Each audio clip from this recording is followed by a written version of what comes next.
Programme میں ایک بار پھر خوش آمدید. ہمارے ساتھ موجود ہیں تحریک انصاف کے سینئر رہنما شوکت یوسفزئی صاحب. سر بہت شکریہ وقت دینے کے لیے.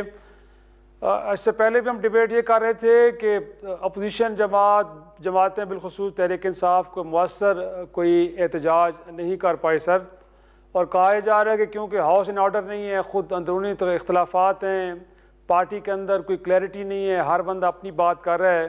شاید یہ بنیادی وجہ ہے کہ احتجاج کو وہ رنگ نہیں لا سکا کہ جس کی توقع کی جا رہی تھی. بسم اللہ الرحمن الرحیم. بہت شکریہ. دیکھیں یہ چونکہ اس ملک کے اندر جمہوریت نہیں ہے, رول آف لا نہیں ہے, تو اس لیے چیزیں ایسی لگ رہی ہے کہ احتجاج ایسا ہونا چاہیے کہ جو ہر چیز کو بند کر کے رکھ دیں. شاید یہ ایکسپیکٹیشن ہو رہی ہے.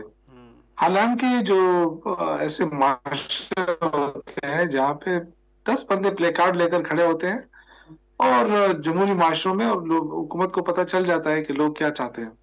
اب یہ جو ہے نا بار بار یہ کہنا کہ جی پی ٹی آئی جو ہے وہ بڑا وہ نہیں کر سکی, جلوس نہیں نکال سکی یا احتجاج نہیں کر سکتی. احتجاج کب سے کر رہے ہیں ہمارے کتنے لوگوں شوکت کے صاحب خلاف مقدمے درج ہوئے ہیں. جی اس میں کوئی شک نہیں ہے کہ بالکل اس میں کوئی شک نہیں ہے کہ ارکان پارلیمان ڈسکوالیفائی ہوئے, لیکن جب آپ کے سابق وزیر اعلیٰ عالمین گنڈا پور صاحب یہ کہیں کہ عمران خان کی رہائی کے لیے جتنی کوششیں ملک کے وزیر داخلہ محسن نقوی نے کی ہیں شاید اتنی پارٹی کے اندر سے لوگوں نے نہیں کی, تو پھر تو سر ظاہر سی بات لوگ سوال اٹھائیں گے نا. دیکھیں وہ اس وقت وزیر اعلیٰ تھے. اگر انہوں نے بات کی ہے میں بھی ٹھیک ہوں. اس وقت ہمیں تو نہیں پتا ہے, کیونکہ اس وقت اگر یہ ڈسکس ہو جاتا تو پارٹی اپنا موقف دیتی. وہ تو چونکہ وہ وزیر اعلیٰ تھے اور انہوں نے کوششیں کی ہوں گی بالکل. عمران خان کی رہائی کے لیے کیوں نہیں کی ہوگی جب ان کو اتنا بڑا عہدہ ملا ہوا تھا. تو اگر ان کے ساتھ کسی آفیشلز کی بات ہوئی, چاہے وہ محسن نقوی صاحب ہو یا کوئی اور, تو بہرحال یہ اس سے کوئی فرق نہیں پڑتا ہے. آپ کو پتہ ہے کہ پارٹی کے جو ورکرز ہیں وہ عمران خان کے ساتھ ہیں, اور یہ تاثر بار بار دینا کہ جی پارٹی کے اندر اختلافات ہیں اس لیے بڑا احتجاج نہیں ہو سکا, ایسی کوئی بات نہیں ہے. آج بھی اگر پارٹی کی لیڈرشپ یہ اعلان کرے کہ جی ہم نے ڈی چوک جانا ہے, تو آپ دیکھیں لوگ کیسے نہیں نکلتے. خیبر پختونخوا کی عوام تو ہر وقت تیار ہے, لیکن یہ جو ہے نا 26 نومبر کے بعد آپ دیکھیں بڑے تحمل سے, بڑے اس کے ساتھ یہ بھی ہم نے دیکھ لیا, کیونکہ یہ بار بار کہتے تھے کہ جی آپ صرف احتجاج سے مسائل حل کرتے ہیں, احتجاج کے علاوہ آپ کو کوئی وہ نہیں کرتے. تو ہم نے تو احتجاج بھی ہمیشہ پورا من کیا ہے, آج بھی ہم پورا من بات کر رہے ہیں, لیکن اس حکومت کو یہ باتیں سمجھ نہیں آ رہی ہے نا. ایک طرف لوگ جو ہے نا غربت سے کیا حال ہو رہا ہے ان کا, مہنگائی کس حد تک پہنچ گئی ہے, کارخانے بند ہو رہے ہیں, بے روزگاری بڑھ گئی ہے, اور اوپر سے جناب جو آپ کا دعوے جو آپ کے کر رہے ہیں کہ ہم نے معیشت کو ٹھیک کیا, تجارتی خسارہ دیکھیں کتنا بڑھ گیا ہے. آپ کی ایکسپورٹ گر گئی, سر وہ تو سارا فرما رہے ہیں امپورٹ کہ بڑھنا. کرنٹ اکاؤنٹ سرپلس پازیٹیو ہو گیا ہے, آئی ایم ایف ان کی تعریفیں کر رہے ہیں. ادھر سے ٹرمپ صاحب دیکھیں آپ کے فیلڈ مارشل کی, آپ کے پرائم منسٹر کی بڑی تعریفیں کر رہے ہیں.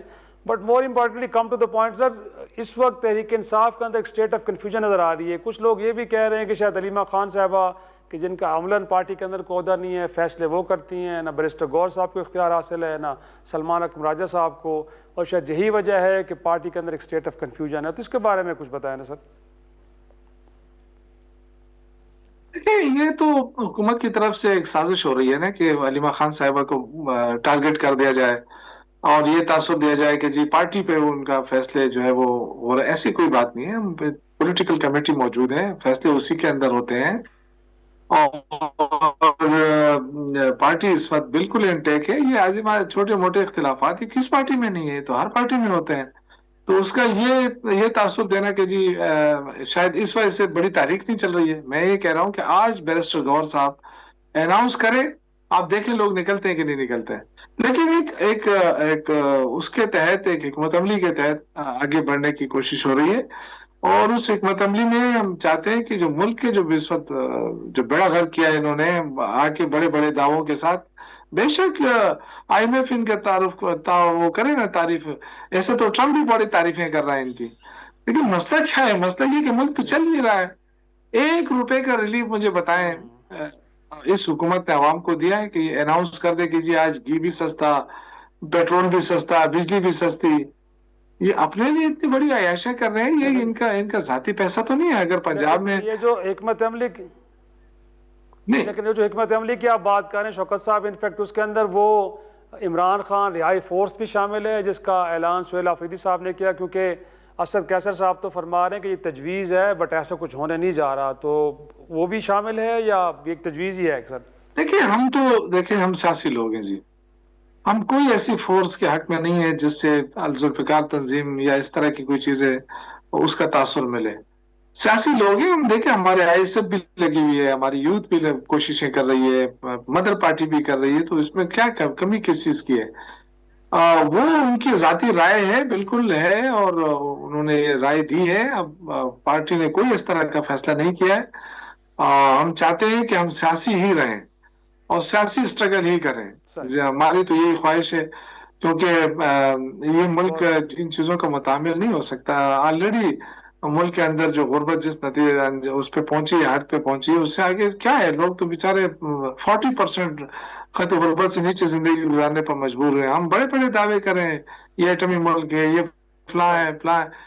جب تک آپ عوام کو ریلیف نہیں دیں گے نا، آپ کی معیشت کا آپ بے شک ڈھنڈورا پیٹیں کہ ہماری معیشت بہتر ہوئی ہے، آئی ایم ایف بھی کہہ رہا ہے بہتر. آئی ایم ایف نے تو یہ بھی کہا تھا نا کہ 5300 ارب کی کرپشن ہوئی ہے، اس کا کیا بنا؟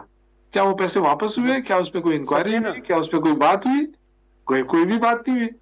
اور مجھے بتایا جائے، میں ایک چھوٹی سی بات کرنا چاہتا ہوں کہ ایسے پنجاب میں کیا دودھ و شہد کی نہریں بہہ گئی ہیں کہ جی آپ کہتے ہیں جی آئے آفیسر جو ہے وہ بڑی بڑی گاڑیاں لے لے اور سی ایم صاحبہ جو ہے وہ جہاز میں پھرے. کیا ہوا ہے پنجاب میں؟ کیا ہوا ہے؟ یقیناً سر، یہی یقیناً سوال ہے کہ جو یقیناً جو اس ملک کے غریب عوام بھی یہی سوال کر رہے ہیں. سر بہت شکریہ آپ کا. ناظرین یہیں پہ آج کے پروگرام کا اختتام کرتے ہیں. اجازت دیجیے. خدا حافظ.